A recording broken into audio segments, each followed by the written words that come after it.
और हम Adobe Photoshop की इंतहाई बिगिनर क्लासेस पढ़ रहे हैं। तो पिछली क्लासेस में जो है हम सिलेक्शंस वगैरह जो है पढ़ चुके हैं, मोर सिलेक्शंस और बेसिक सिलेक्शन जो है वो हम डिस्कवर कर चुके हैं। इसके अलावा हम जो ये फोटोशॉप के तमाम मेन्यूज़ हैं ये भी कवर कर चुके हैं।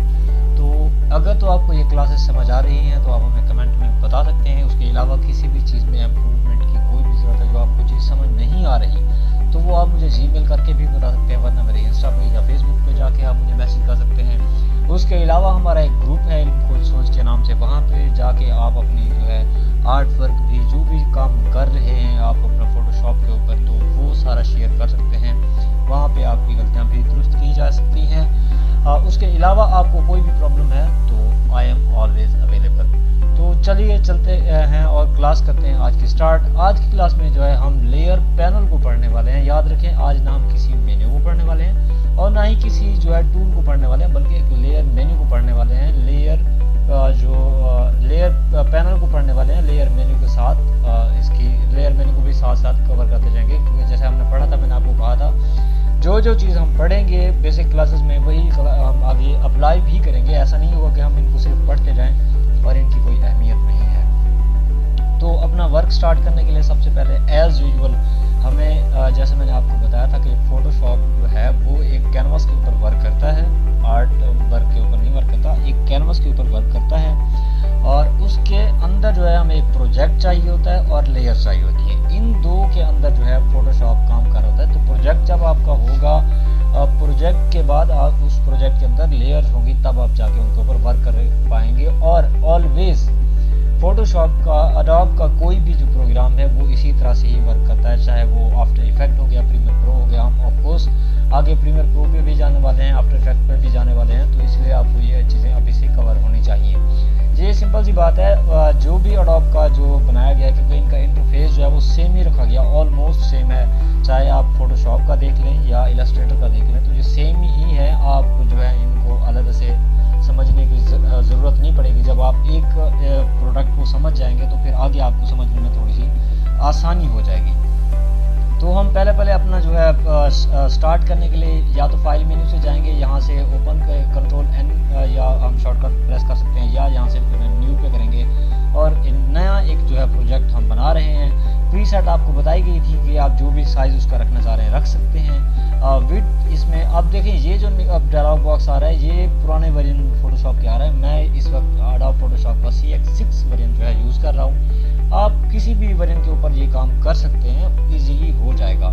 अब मेरी यहाँ पे विड्थ और हाइट मैंने रेजोल्यूशन आपको तमाम समझा दी थी। अगर आपको ये नहीं पता तो फोटोशॉप के जो है जो टूल्स की क्लास नंबर 1 देख लें, आपको बेसिक सिलेक्शन या मोर सिलेक्शन के ऊपर आपको समझ आ जाएगी। तो इसको करते हैं ओके। और अभी हमारे पास जो है एक इंटरफेस ओपन होके आ गया। यहाँ पे ये हमारा कैनवास है, हम जो इसके ऊपर वर्क कर रहे हैं ये कैनवास होता है। आर्ट बोर्ड जो है वो इलस्ट्रेटर के ऊपर यूज़ हो रहा होता है। हम इस कैनवास के ऊपर वर्क करेंगे और इस लेयर मेन्यू को, जो पैनल को जो है कवर अप करने की कोशिश करते हैं। तो चलिए स्टार्ट करते हैं। यहाँ पे हमारे पास जो सबसे पहली लेयर आ रही है ये वाइट लेयर आ रही है, इसको जहाँ पे इसका नाम लिखा हुआ है बैकग्राउंड। और अगर यहाँ पे देखें तो इसको एक छोटा सा तारा लगा हुआ है, यानी ये लॉक है। ये पहली लेयर है और यही लॉक है। और इसके ऊपर अगर आप यहाँ पे ले जाएं तो इसके ऊपर लिखा हुआ भी आ रहा है indicates layer is partially lock.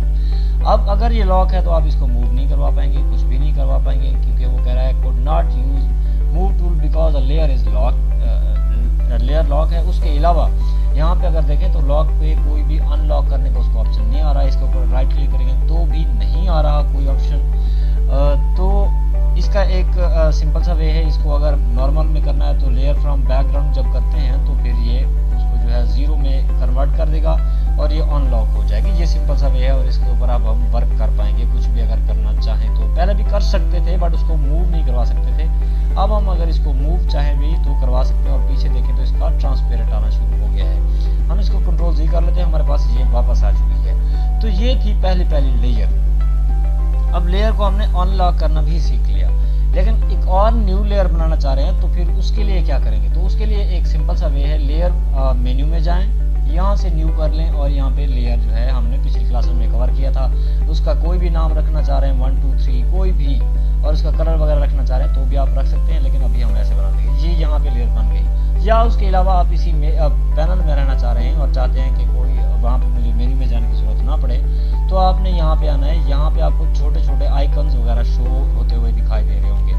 तो ये जो इसके रिसाइकल बिन के साथ डिलीट लेयर के साथ जो है ऑप्शन मिल रहा है आपको, क्रिएट न्यू लेयर का ऑप्शन मिल रहा है। इसके ऊपर क्लिक करेंगे तो ये खुद ब खुद एक लेयर क्रिएट कर देगा। उसके अलावा अगर उसको रीनेम करना चाह रहे हैं तो इसके ऊपर डबल क्लिक करेंगे और यहाँ से इसको जो है 4, 5, 6 का जो है नाम देके एंटर कर दें। तो ये लेयर क्रिएट करने का एक प्रोसेस है, इस तरह से हम इसको कर सकते हैं। उसके अलावा यहाँ पे मास्क लेयर का ऑप्शन भी है, वो हम बाद में देखेंगे अगली क्लासेस में, लेकिन आगे हम देखेंगे कि किस तरह इसको वर्क करना है। हमारे पास ये लेयर एक वाइट लेयर थी, लेकिन ये जो ऊपर लेयर आई है, ये जो आई है, ये ट्रांसपेरेंट लेयर्स हैं। अगर हम इसको हाइड कर दें तो देखेंगे यहाँ पे ट्रांसपेरेंसी शो हो चुकी है।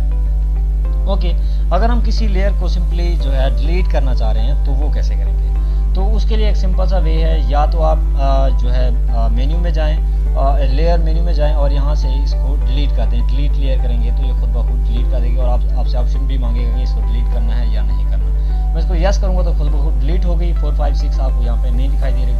कंट्रोल जी करें तो वापस आ चुके हैं 4, 5, 6। उसी के अलावा आप, जैसे मैंने आपको कहा, लेयर पैनल के अंदर ही रह के कुछ काम करना चाह रहे हैं, आप चाहते हैं मुझे उधर उधर जाने की जरूरत ना पड़े, तो यहाँ पे जो है रिसाइकल बिन का आपको ऑप्शन मिल रहा है। डिलीट बिन भी इसको बोलते हैं, रिसाइकल बिन भी बोलते हैं, डस्ट बिन भी बोलते हैं, कुछ भी बोलते हैं। तो इसके ऊपर एक बार क्लिक करेंगे तो ये फिर से आपसे ऑप्शन मांगेगा कि इसको डिलीट करना है। कंफर्मेशन मैसेज आ गया, हम इसको यस करेंगे तो 4, 5, 6 फिर से उड़ गई। कंट्रोल जी करेंगे। उसके अलावा इसको जो डिलीट करने का तीसरा ऑप्शन है वो है, इसके ऊपर राइट क्लिक करें और यहाँ से आके इसको डिलीट लेयर 3, 4 के ऊपर आके इसको डिलीट लेयर कर दें तो भी ये ख़त्म हो सकती है।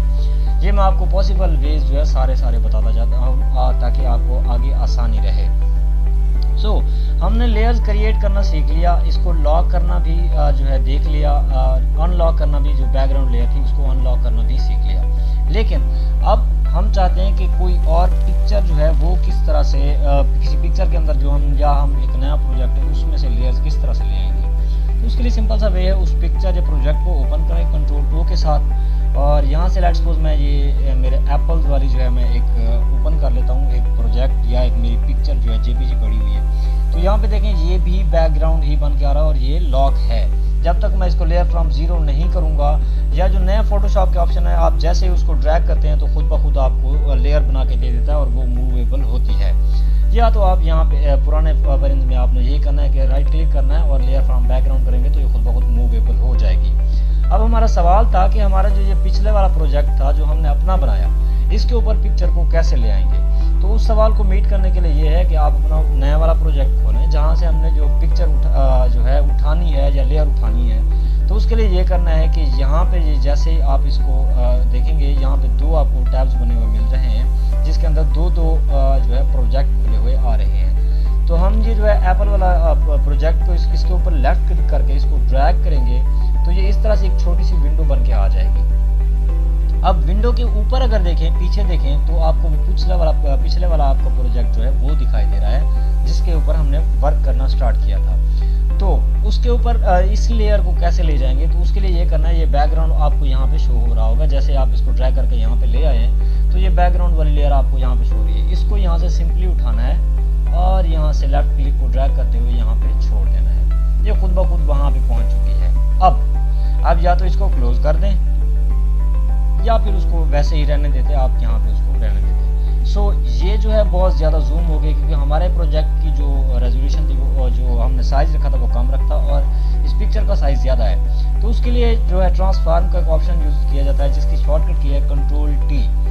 अब कंट्रोल T जो है यहाँ पे आपको लाइन्स शो हो रही हूँ, तो शायद मैं इसको थोड़ा सा जूम आउट कर लेता हूँ और फिर हम इसकी देखेंगे कि इसको किस तरह से करना है। Z के साथ मैं इसको जूम आउट, ऑल्ट के साथ जूम आउट करता जा रहा हूँ। अब मैं इसको कंट्रोल T करूँगा तो ये देखें यहाँ तक मेरी पिक्चर आई हुई है। अब शिफ्ट के साथ अगर आप इसको छोटा करेंगे तो ये बराबरी छोटी होगी, बराबरी यानी कि स्केयर वाइज छोटी होगी। अगर आप इसको शिफ्ट नहीं दबाते तो फिर ये टेढ़ी मेढ़ी भी हो सकती है, इसकी जो है रेजोल्यूशन ख़राब हो सकती है। यहाँ पे ये जो ऑप्शन आ रहा है इसको मतलब ओके नहीं करिए, कैंसिल ट्रांसफॉर्म करेंगे या एस्केप करेंगे तो ये ट्रांसफॉर्म नहीं करेगा, वापस उसको वहीं पे छोड़ देगा। अगर उसके साथ दूसरा ऑप्शन आ रहा है ये वाला, इसके साथ करेंगे तो ये समझेगा डन हो गया, यानी कि सही हमने सिलेक्शन कर लिया, उसको ओके कर देना है। कंट्रोल टी करेंगे और हम अपने कैनवस के ऊपर पूरा इस पिक्चर को ले जाते हैं। तो उसके लिए क्या करना है, शिफ्ट दबाना है आपने और लेफ्ट क्लिक को होल्ड करते हुए इसको ड्रैग करते जाना है। तो ये साथ साथ छोटी छोटी होती जाएगी। अब देखना आपने ये है कि आपके कैनवस के ऊपर किस तरह से पूरी आती है। यहाँ पे ये बड़ी हो रही है क्योंकि इसका साइज हमारे कैनवस से थोड़ा सा बड़ा है, तो हम इसको ऐसे ही रहने देंगे और इसको जो है यहाँ से डन कर देंगे और Z के ऊपर प्रेस करते हुए हम इसको फिट टू स्क्रीन कर देंगे। ये हमारा जो है आ चुकी है हमारी जो हमारी पिक्चर थी और हमारे प्रोजेक्ट की पिछली लेयर जो है हमारी गुम हो चुकी है। अगर हम इसको हाइड करते हैं, ये वाला आंख जो दिख रही है आपको, ये लेयर को हाइड करने के लिए शो होती है। अगर इसको यहाँ से हाइड करते हैं तो ये पिछले वाला हमारी जो है लेयर आ गई वापस। अगर हम इसको फिर क्लिक करके शो करवा देते हैं तो ये इसके ऊपर आ जाएगा। सो इस तरह से हम जो है पुराने नए प्रोजेक्ट से कोई भी लेयर या जो कोई भी पिक्चर उठा के पुराने प्रोजेक्ट में लेके आनी है तो वो इस तरह से लेके आएंगे।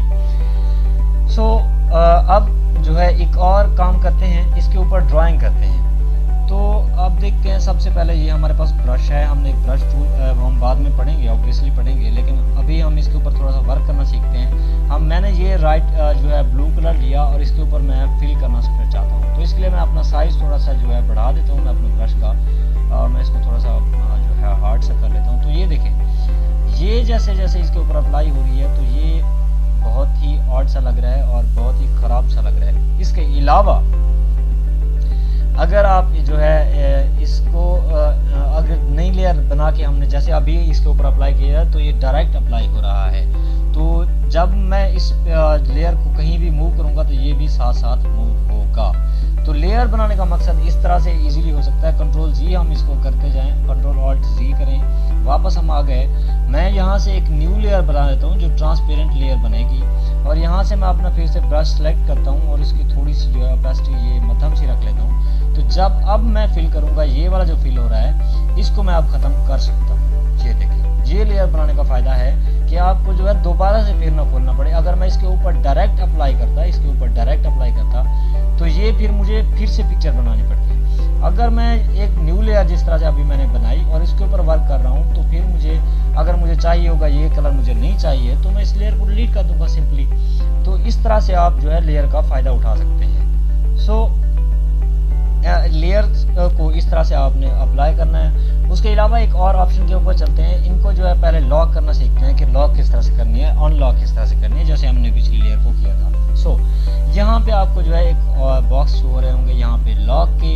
ये देखें, यहाँ पे सबसे पहली जो लॉक आ रही है ये पूरी की पूरी लॉक ऑल का ऑप्शन आपको मिल रहा है। ये पूरी की पूरी लेयर को जो है लॉक कर देगा। अब आप इसके ऊपर ना ही ट्रांसफॉर्म कर दे सकते हैं, कंट्रोल टी करें, ना ही कुछ कर सकते हैं, ना ही इसको मूव टूल के साथ मूव करवा सकते हैं, कुछ भी नहीं करवा सकते इस लेयर के साथ। हाँ, इसको हाइड अनहाइड कर सकते हैं आप, लेकिन इसके ऊपर आप कोई वर्क भी नहीं कर सकते। अब मैं अगर इसके ऊपर ब्रश टूल लेके कुछ भी पेंट करना चाह रहा हूँ तो वो भी नहीं होगा। तो ये लॉक ऑल का ऑप्शन है। अब यहीं से इसको अगर अनलॉक करना है तो इसके ऊपर एक बार राइट क्लिक करें और यहाँ पे जाके अनलॉक का आपको ऑप्शन मिल जाएगा। अगर यहाँ से जाएं, अगर आपको वहाँ से नहीं मिल रहा तो ये सिंपल सा है, इसके ऊपर क्लिक करें और ये वापस अनलॉक हो जाएगी। ये हमारी जो है एक लेयर अनलॉक हो चुकी है। अब दूसरा हमारे पास लॉक का ऑप्शन आ रहा है, लॉक पोजीशन का। सिंपली सी बात है, समझने वाली है। जैसे इसके ऊपर क्लिक करूंगा तो ये ऑप्शन वही ताले वाला ही आएगा जो ये वाला था, बट अभी हमारे पास जो है पोजीशन लॉक हुई हुई है। पोजीशन लॉक होने का क्या मतलब है, मैं इसको ऊपर नीचे मूव ऑन करवाना चाह रहा हूँ तो ये नहीं होगा। कंट्रोल टी करता हूँ तो भी ट्रांसफॉर्म भी नहीं होगी, क्योंकि हमने उसकी पोजीशन जो है वो लॉक कर दिया, उसको बाउंड कर दिया कि आपने यहाँ से कहीं हटना नहीं है, आपने यहीं पे स्टक होके रहना है। सो अगर मैं इसके ऊपर जो है ब्रश टूल के साथ आप वर्क करता हूँ तो वो होता रहेगा। क्यों? क्योंकि हमने इसकी पोजीशन लॉक की है और कोई प्रॉपर्टी लॉक नहीं की, लॉक ऑल भी नहीं किया हमने। सो अब पोजीशन लॉक तो हमने पढ़ लिया। आगे हम देख रहे हैं कि ब्रश टूल क्यों वर्क कर रहा है, उसको हम लॉक करना चाह रहे हैं। तो यहाँ पे अगला जो लॉक आपको मिल रहा है, हम इसको इस से अनलॉक कर देते हैं और अगले वाले पे जाते हैं। तो ये जो है लॉकिंग इमेज पिक्सेल्स, ये सारे जो इमेज के पिक्सल हैं ये इसके ऊपर लॉक कर देगा, लेकिन ये इमेज अब मूवेबल हो जाएगी। अब मैं इसको कहीं से भी उठा के कहीं पे रख सकता हूँ, लेकिन अब मैं अगर इसके ऊपर ब्रश टूल यूज़ करना चाहूँ तो नहीं। मैं ये इमेज के जो पिक्सल्स हैं वो लॉक हो चुके हैं और उसके ऊपर कोई उसको मॉडिफाई नहीं किया जा सकता। सो अगले लॉक है, इसको अनलॉक करते हैं, फिर यहीं पे आके इसके ऊपर राइट क्लिक करेंगे तो ये अनलॉक हो जाएगी। अगली जो हमारे पास है जी ये है लॉक ट्रांसपेरेंट पिक्सल। इमेज के जो ट्रांसपेरेंट पिक्सेल्स हैं वो लॉक हो जाएंगे, लेकिन अब इसके अंदर कोई ट्रांसपेरेंट पिक्सेल्स है नहीं, इस वजह से हमें ये सारे वर्क होते हुए दिखाई देंगे, ये मूव भी हो रहा होगा, चीज़ें हो रही होंगी। सो इस तरह से जो इसके ट्रांसपेरेंट पिक्सेल्स हैं वो ऊपर होंगे। अगर हम लेट्स सपोज यहाँ पे वर्क करना चाह रहे हैं तो ये यहाँ पे नहीं हो रहा होगा, यहाँ पे देखें। तो इस तरह से हम जो है इसके पिक्सेल्स को इस तरह से हम लॉक कर देंगे। कंट्रोल ऑल्ट जी करेंगे ताकि हम अपने काम के ऊपर वापस आ सकें, और मैं इसको जो है कंट्रोल ऑल्ट जी करूँगा, फिर से ये हमारी उसके ऊपर वापस आ चुकी। ये सारे लॉक्स अगर सारे लॉक कर देते हैं ना तो ये सारे इस तरह से याद रखें। जो पिक्सेल्स लॉक है ये अलग से आपको लगाना पड़ेगा, ये दो अलग से लगेंगे और ये अलग से लगेगा। लॉक ऑल कर देंगे तो ये सारी की सारी लॉक हो जाएगी। उसके बाद हम एक और न्यू लेयर बना लेते हैं ताकि हम इसके ऊपर वर्क करते रहें। सो ये न्यू लेयर आ गई। अब हम इसके ऊपर याद रखें ये पुरानी लेयर के ऊपर वर्क नहीं हो रहा, अगर मैं इसको हाइड कर दूंगा तो ये नई लेयर के ऊपर वर्क हो रहा है। ये लॉक हम तब करते हैं जब हम बहुत सारी लेयर्स बना रहे होते हैं ताकि हमें डिस्ट्रैक्शन ना हो। सो अब जब हमने ये देख लिया तो हमारे पास एक और ऑप्शन है। अगर हम यहाँ पे इसके ऊपर चलें तो ये थोड़ा सा हमारा एरो टूल के ऊपर यहाँ पे ऑटो सेलेक्ट का ऑप्शन आ रहा है। तो ऑटो सेलेक्ट के ऊपर ये जो है लॉक करने का मकसद मैं आपको समझा रहा हूँ कि ये क्यों होती है। सो अब ऑटो सेलेक्ट का मकसद क्या है, यहाँ पे मैंने ये ऑटो सेलेक्ट किया हुआ है। अगर मैं इसके ऊपर क्लिक करूँगा यानी कि इस ब्लू कलर के ऊपर, तो इसको उठा के यहाँ से ले जाऊँगा तो ये खुद ब खुद ये भी उठ जाएगा। यहाँ पे मैं अपने जो है एप्पल्स के ऊपर क्लिक करता हूँ तो ये भी खुद ब खुद मूव होना शुरू हो जाएंगी। और इसी तरह से अगर मैं लेयर को उस जीरो वाली लेयर को उठाना चाह रहा हूँ तो ये खुद ब खुद सेलेक्ट हो गई है। तो मैं काम करना चाह रहा था सिर्फ जो है इस वर्क को उठाना चाह रहा था, लेकिन वो ये मूव हो गया है तो फिर मुझे मसला होगा। तो इसी वजह से ये करते हैं कि हम जो है इसको जो है लॉक कर देते हैं। जैसे हमारा बैकग्राउंड है, हम इस वाइट को जो है लॉक करके रखते हैं, इसको जो है हम लॉक कर देते हैं और जो है इसको हम अनलॉक कर देते हैं और फिर हम इसके ऊपर वर्क करते रहेंगे। ये लॉक हो गया है, हम इसको जो है अनलॉक करेंगे और यहाँ से पिक्सेल्स भी इसके अनलॉक कर देंगे। तो हम अब इसके ऊपर वर्क करते रहेंगे। नीचे वाला जो है हमारी पोजीशन को जो है कुछ भी नहीं छेड़ पाएगा, कुछ भी उसके साथ कर नहीं पाएगा। सो इस तरह से हम जो है इसके ऊपर वर्क करेंगे। अब ये दोनों लेयर आपको अगर शो हो रही हो तो ये सेलेक्ट हो गई है। ये सेलेक्ट भी इसी चीज़ को ख़राब कर रही है। लेट्स सपोज मैं इन दोनों को ऐसे सेलेक्ट जैसे हम करते होते हैं नॉर्मली, तो इस तरह से सेलेक्ट हो सकती हैं, लेकिन इसको और वे भी सिलेक्ट करने का तरीका बताता हूँ, लेकिन मकसद बता रहा हूँ कि लॉक ही करना है। अब अगर ये वाली मेरी जो है लेयर लॉक होती, ये वाली लेयर मेरी जो है, अगर मैं इसको अलग से लेयर 1 को लॉक कर देता हूँ और अब मैं सेलेक्ट करता हूँ तो सिर्फ ये सेलेक्ट होगी, वो सेलेक्ट नहीं होगी, ये देखें, तो वो मूवेबल नहीं रहेगी। तो इस तरह से ये लॉक की पोजीशन का मतलब होता है। सो हम इन सब को वापस उनकी पोजीशंस पे ले जाते हैं और इस लेयर को जो है हम डिलीट कर देते हैं। बैक स्पेस के साथ भी आप डिलीट कर सकते हैं ऑब्वियसली। सो अब हम आते हैं जो इसके यहाँ पे आपको शो हो रहा होगा नॉर्मल का, इसके अब कहते हैं ब्लेंडिंग मोड्स। याद रखें ब्लेंडिंग मोड्स और ब्लेंडिंग ऑप्शंस दो अलग चीज़ें हैं। तो ब्लेंडिंग मोड्स को हम समझते हैं, पहले उससे पहले हम देख लेते हैं ओपेसिटी। ओपेसिटी या फिर एक ही चीज़ है, अभी के लिए एक ही चीज़ है, आगे हम जब क्लासेस को एक्सप्लोर करेंगे तो होंगी आगे और अलग चीज़ें। सो ओपेसिटी अगर मैं इसकी कम करता हूँ तो अभी आपको फ़र्क शो होना शुरू हो जाएगा। ओपेसिटी होती है इसको ज़ाहिर कितना करना है, ये देखें जितना मैं इसको कम करता जाऊँगा तो इसके पीछे जो है बैकग्राउंड जो है वाइट वाला शो होता हुआ दिखाई दे रहा होगा। लेट्स सपोज हम इसको थोड़ा सा और किसी और तरीके से कर लेते हैं। सो मैं ये वाली लेयर जो है लेयर 0 जो है इसको अनलॉक करके मैं इसको डिलीट कर देता हूँ और यहाँ से मैं एक और लेयर जो है ड्रैग कर लेता हूँ, लेकिन उसका कलर जो है मैं कर लेता हूँ जी, हाँ जी, मैं ये इसको ब्लू जो है वो कर दिया मैंने, येलो कर दिया। सो यहाँ से यहाँ तक मैंने इसको ड्रैग किया और यहाँ से यहाँ तक मैंने एक बॉक्स बना लिया और ये मेरा बॉक्स इसके ऊपर आया हुआ है, इस लेयर के ऊपर आया हुआ है। अगर मैं इसको हाइड करूँ तो ये वाली लेयर शो हो रही है। सो अगर मैं इस रेक्टेंगल के ऊपर क्लिक करता हूँ और ओपेसिटी इसकी कम करता हूँ तो अब आपको समझ आ जाएगा कि किस तरह से कम हो रही है। ये देखिए ये उसके अंदर मर्ज होना शुरू हो जाती है, इसकी जो है ज़ाहिरियत असलियत जो है वो कम होते दिखाई दे रही होगी और इसके ऊपर आपको जो है येलो इफेक्ट शो हो रहा होगा। तो इस वजह से हम जो है इन ओपेसिटी को या फिल को जो है यूज़ करते हैं। अगर फिर इस फिल को मैं अगर कम करता हूँ तो ये भी इसी तरह से ही काम करेगा। सो आपको ये समझ आ गया कि फिल और जो है ओपेसिटी किस तरह से वर्क कर रही है। उसके अलावा है जी ब्लेंडिंग ऑप्शंस। तो यहाँ पे सबसे पहले हमारा लगा हुआ है जी नॉर्मल का। तो नॉर्मल के अलावा आ रहा है जी डिसॉल्व। हम इसको एक और तरीके से कर लेते हैं, एक हमारा आर्ट वर्क है हम उसको उठा लेते हैं, हम इस लेयर को जो है डिलीट कर देते हैं। आर्ट वर्क के ऊपर जाने से पहले मैं चाह रहा हूँ कि आपको एक और चीज़ समझा लूँ। लेट्स सपोज मैंने यहाँ पे 2 3 4 5 लेयर्स मैंने क्रिएट कर ली। बहुत सारी लेयर्स कभी कभी हमारे पास हो जाती हैं, या हम इसको इस तरह से एक और जो है कैनवास बना लेते हैं, उसके ऊपर वर्क करके देख लेते हैं। ये हमारे पास एक कैनवास है और यहाँ पे मैंने जो है एक ब्रश टूल लिया और लेयर 1 बनाई। मैंने लेयर मैं इसलिए बना रहा हूँ ताकि इसके ऊपर मसला ना हो, बैकग्राउंड के ऊपर मसला ना हो, तो फिर हम उसको जो है लॉक नहीं कर पाएंगे। तो यहाँ पे मैंने एक लेयर बनाई, लेयर 1, और यहाँ पे मैंने इसका कलर रखा येलो। सॉरी, हम इसको जो है थोड़ा वो कर लेते हैं, हाश कर लेते हैं। ये मैंने इसका कलर रखा येलो। उसके अलावा दूसरा मैं अब चुन रहा हूँ और दूसरी लेयर मैं बनाऊँगा यहाँ से जाके न्यू लेयर ली, और यहाँ पे मैं जाके एक और बना देता हूँ बॉक्स, और ये मेरा बन गया ग्रीन। और यहाँ से मैं फिर एक और लेयर चुन लेता हूँ और इसको मैं रख लेता हूँ रेड, और यहाँ से न्यू लेयर करूँगा और यहाँ पे मैं इसको जो है रेड को प्लेस कर देता हूँ। सो ये अब हमारी 3 लेयर्स बन चुकी हैं। अब ये लेयर्स क्या है, हम इनको लेट्स सपोज कलर्स का नाम दे देते हैं, नहीं हम इसको लेयर 3 ही रहने देते हैं अभी। सो अब मैं आपको जो चीज़ समझाना चाह रहा था वो ये है, यहाँ से शिफ्ट के साथ अगर इसको क्लिक करते हैं तो ये सारी सिलेक्ट हो चुकी है, वरना वो दूसरा तरीका था ऑटो सेलेक्ट के जरिए इनको सिलेक्ट करने का। सो इस तरह से सारी सिलेक्ट हो चुकी हैं। अगर हम यहाँ पे जाएं, ये बॉक्स ऑप्शन दिखाई दे रहा है क्रिएट न्यू ग्रुप का, अगर इसके ऊपर क्लिक करेंगे तो ये ग्रुप के अंदर जो है चली जाएंगी। यहाँ हम इस तरह से इनको जो है सिलेक्ट करके 3 से लेकर लेयर 1 तक और इसको उठा के जो है इसके अंदर ग्रुप के अंदर प्लेस कर देंगे। अब ये ग्रुप के अंदर चली गई है। लेट्स सपोज अब मैं इसको अनएक्सपेंड करता हूँ, तो हाइड करता हूँ, ये पूरी की पूरी 3 खत्म हो जाएंगी। और इसी तरह से अब इस ग्रुप 1 को हम जो है कलर्स का नाम दे सकते हैं, ताकि हमें पता चले कि हम जो वर्क कर रहे हैं वो कलर्स वाला बॉक्स जो है वो हमारा कहाँ रखा हुआ है, ग्रुप कहाँ रखा हुआ है। उसी तरीके से लेयर में हमने ग्रुप पढ़ा था, वो भी यही चीज़ ही थी। ये था जी ग्रुप फ्रॉम लेयर्स,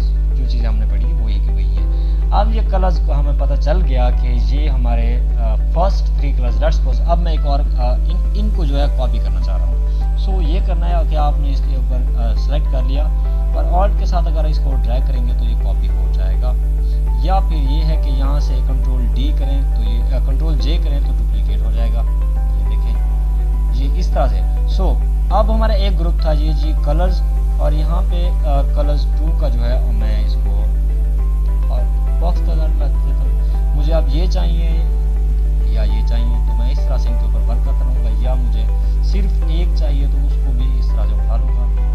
एक बॉक्स को हमने कलर करना है, एक को उठा क्लिक किया और यहाँ से ऐसे उठा ली। सो इस तरह से हम वर्क कर सकते हैं। हम अपने प्रोजेक्ट को मिनिमाइज करने के लिए इस तरह से यूज़ करते होते हैं। ग्रुप ये है। सो इसको हम सेव नहीं करते, कंट्रोल Z कर देंगे। और हम अब जो है समझने वाला थे जी ब्लेंडिंग ऑप्शन नहीं, ब्लेंडिंग मोड्स। ब्लेंडिंग ऑप्शन एक अलग चीज़ है, वो हम बाद में करते हैं। अभी हम अपने लेयर्स को जो है डिलीट कर देते हैं। ये सारी लेयर एक बार भी डिलीट हो सकती हैं, कोई मसला नहीं है। कंट्रोल O करेंगे, हमारे पास ये आर्ट वर्क पड़ा हुआ है, ये हमारे पास एक PNG में पड़ा हुआ है। ये देखें तो इसका बैकग्राउंड जो है ट्रांसपेरेंट है। सो हम क्या करते हैं कि इसके ऊपर जो है हम एक कलर भर देते हैं और उस कलर को करते हैं जी वाइट। सो यहाँ से ओके करेंगे और यहाँ पे यहाँ से यहाँ तक हम एक बॉक्स बनाएंगे, तो ये इस तरह से हो जाएगा। हम इस लेयर को उठा के ऊपर रखेंगे ताकि जो है वाइट पीछे से शो हो। सो ये आपको दिखाई दे गया। अब जो उसकी ट्रांसपेरेंसी है वो ख़त्म हो चुकी है। अब ये 2 लेयर्स हम उठा के नहीं ले जाने वाले। अब हम लेयर्स को जिस तरह से यहाँ पे टाइप लेयर में हमने मर्ज लेयर करना सीखा था, उसी तरीके से जो है हम इसको ये मर्ज विजिबल या हम मर्ज लेयर्स बना था, उसी तरीके से हम क्या करेंगे, शिफ्ट के साथ ये ऊपर वाले को और इसको सिलेक्ट करेंगे शिफ्ट के साथ। अब ये हमारी सिलेक्ट हो चुकी है। राइट क्लिक करेंगे तो यहाँ पे आपको जो है मर्ज लेयर्स का ये वाला ऑप्शन दिखाई दे रहा है, वरना कंट्रोल E करें और ये दोनों मर्ज हो जाएंगे। ये दोनों मर्ज हो चुकी हैं। अब जो है हम इसी लेयर को उठा के ले जाते हैं अपने पुराने वाले प्रोजेक्ट में, जिस तरह से हमने पहले किया था। यहाँ से इस लेयर को ड्रैग करेंगे, यहाँ पे छोड़ देंगे। सो ये हमारे पास जो है आ गई। अब हम इसको थोड़ा सा इधर कर लेते हैं, Z करके हम इसका जो है थोड़ा सा इसको छोटा पीछे कर लेते हैं ताकि हमें समझ आता रहे। सो इस तरह से हो गया। और मैं इसको कंट्रोल T के साथ ट्रांसफॉर्म करके थोड़ा सा छोटा कर लेता हूँ ताकि हमें ज़्यादा समझ आए। सो ये हमारे पास आ गया। सो अब हम चाह रहे हैं जी ब्लेंडिंग नॉर्मल लगा हुआ है। अगर मैं इसको डिसॉल्व करता हूँ, इसके ऊपर जाए डिसॉल्व या डाइसॉल्व भी इसको पढ़ते हैं, जिस तरह से आप पढ़ेंगे तो ये डिसॉल्व हो गया है, बट हमें इसके ऊपर तो कोई जो है वर्क दिखाई नहीं दिया। डिसॉल्व किस तरह से हुआ, क्या हुआ, कुछ भी हमें शो नहीं हुआ।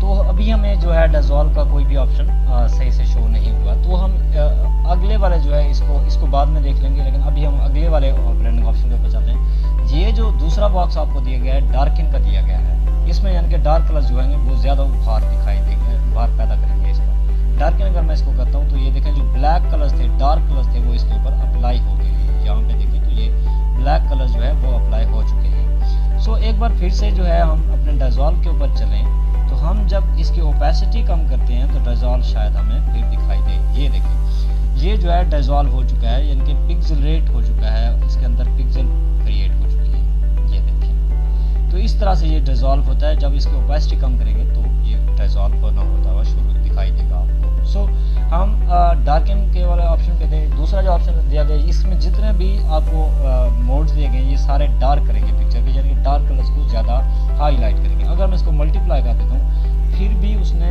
पीछे वाली लेयर के साथ मल्टीप्लाई करके जो वाइट था उसको ख़त्म कर दिया, लेकिन जो ब्लैक कलर्स थे वो रह गए।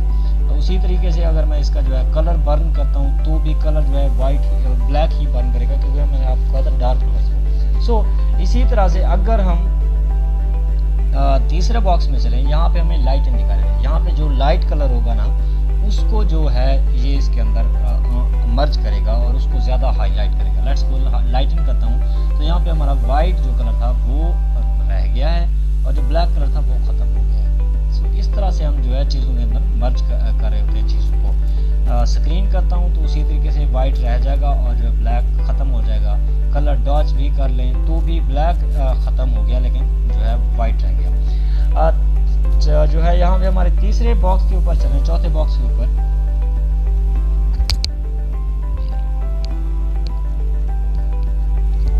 चौथे बॉक्स के ऊपर चलें तो यहाँ हमारे पास आ रहा है ओवरले। ये दोनों जो है यानी कि डार्कन और लाइटन का जो है मजमुआ है, यानी डार्क कलर्स को भी शो करवाएगा और ब्लैक कलर्स को भी शो करवाएगा, वाइट कलर्स को भी शो करवाएगा। ओवरले करते हैं तो एज अ ओवरले अप्लाई हो रहा है, लेकिन इसमें देखें ये ब्लैक भी शो हो रहा है, वाइट भी शो हो रहा है। तो इस तरह से दोनों एज अ ओवरले अप्लाई हो रहे हैं। अगर इसके दूसरे को देखें, सॉफ्ट लाइट में इस तरह से कन्वर्ट कर रहा है। अगर इसको हार्ड लाइट में कन्वर्ट करना चाह रहे तो हार्ड लाइट में कन्वर्ट करेगा, बट दोनों कलर्स के साथ करवाएगा। सो इसके ऊपर चलें तो यहाँ पे डिफरेंस आ रहा है, यानी कि दोनों के अंदर डिफरेंस पैदा करेगा। अब इसको समझने के लिए हम एक और जो है हमारी लेयर लेते हैं, कंट्रोल वो करेंगे और यहाँ से हम इसको उठा लेते हैं। सो इसको मैं उठा के फिर से अपने इस प्रोजेक्ट में ले आता हूँ और इसको ऐसे करके कंट्रोल टी कर लेते हैं, थोड़ा सा जूम आउट करते हैं। अभी हम इसको कैसे करते हैं, जूम आउट कर लेते हैं, कंट्रोल टी करेंगे। अभी भी हमें जूम आउट करने की ज़रूरत है क्योंकि हमारा प्रोजेक्ट बहुत छोटा था, लेकिन पिक्चर की जो रेजोल्यूशन थी वो बहुत ज़्यादा थी। सो अब हमारे पास ये सही से आएगा। सो अभी मैं इसको छोटा कर देता हूँ और जी के साथ करके जो है हम इसको फिट टू स्क्रीन कर लेंगे। ये हमारे पास फिट टू स्क्रीन हो गया। मैं इस वाली लेयर को जो है हाइड कर देता हूँ और अब हम इसके ऊपर वर्क करना स्टार्ट करेंगे। सो ये हमारे पास है। अब अगर मैं इसके अंदर डिफरेंस क्रिएट करूँगा तो ये देखें ब्लू कलर्स जो हैं वो आपको दिखाई देंगे और उसके नीचे रेड कलर्स भी डिफरेंशिएट कर रहा होगा, यानी कि दो चीज़ों को डिफरेंस पैदा कर रहा होगा। एक्सक्लूजन करता हूँ तो ये इस तरह से, यानी कि उसके अंदर एक्सक्लूड होना शुरू हो जाएगा। उसी तरह से अगर सब्ट्रैक्ट करता हूँ तो कोई भी कलर होगा वो सब्ट्रैक्ट हो जाएगा, डार्क ज़्यादा हो जाएगा, ख़त्म हो जाएगा, और यानी कि ब्लू जो था वो सब्ट्रैक्ट हो गया। डिवाइड करता हूँ तो ये दोनों को डिवीजन करके सेम वाला कलर जो है बचेगा वो ले आएगा। उसके बाद है जी ह्यू बोलते हैं कलर को। कोई भी कलर होगा तो वो कलर ज़्यादा यहाँ पे अप्लाई होगा। तो यहाँ पे डार्क नीला था तो वो ज़्यादा यहाँ पे आ गया है। सैचुरेशन भी रेडिश चीज़ जो होती है उसको बोलते हैं सैचुरेशन में इसके ऊपर अप्लाई हो। तो इसके अंदर सैचुरेशन थी नहीं, ब्लू था, तो इस वजह से ये इस तरह से हो गया, ब्लैक टाइप हो गया। आगे है कलर, एक कलर को उठाएगा और उसकी ज़्यादा उसकी कर देगा, क्योंकि इसके अंदर ब्लू कलर ज़्यादा था तो उसकी जो है उसने भरमार कर दी। आगे है ल्यूमिनोसिटी, ये भी उसी तरीके से ही वर्क कर रहा होगा, लेकिन इसमें जो है डार्कर को ज़्यादा ले रहा होगा और जो है वाइटर को छोड़ रहा होगा। सो आई होप सो आपको ये ब्लेंडिंग मोड समझ आ गया, लेकिन उसके बाद ब्लेंडिंग ऑप्शंस हैं वो एक अलग चीज़ है, हम उनको बाद में देखेंगे। सो ये आपको समझ आ गए। उसके ऊपर जो है हमारे पास एक ऑप्शन आ रहा है वो है जी काइंड का, पिक का फिल्टर टाइप। काइंड यहाँ पे ये आपको सर्च करने का ऑप्शन मिला हुआ है। कोई भी आप लेयर नेम के साथ इफेक्ट के साथ ऊपर नीचे शो करवाना चाह रहे हैं तो वो इसी तरह से आपको शो हो रही होती है। यहाँ पे पिक्चर का आप फिल्टर लगाना चाहें, फिल्टर एडजस्टमेंट लगाना चाहें, टेक्स्ट लेयर लगाना चाहें, ये आगे लेयर्स हम जब क्रिएट करना सीखेंगे तब ये उसके अंदर जो है कवर हो जाएंगी। सो आज की क्लास यहीं तक। आगे की क्लास में हम डिस्कवर करेंगे और मज़ीद चीज़ों को देखेंगे और क्रॉप टूल को भी देखेंगे और इस फोटोशॉप को मज़ीद मज़ेदार बनाएंगे। उम्मीद है आपको ये क्लास पसंद आई होगी, और अगर आपको ये समझ आई है तो अपने दोस्तों के साथ शेयर कर लीजिए ताकि उनको भी फ़ायदा हो और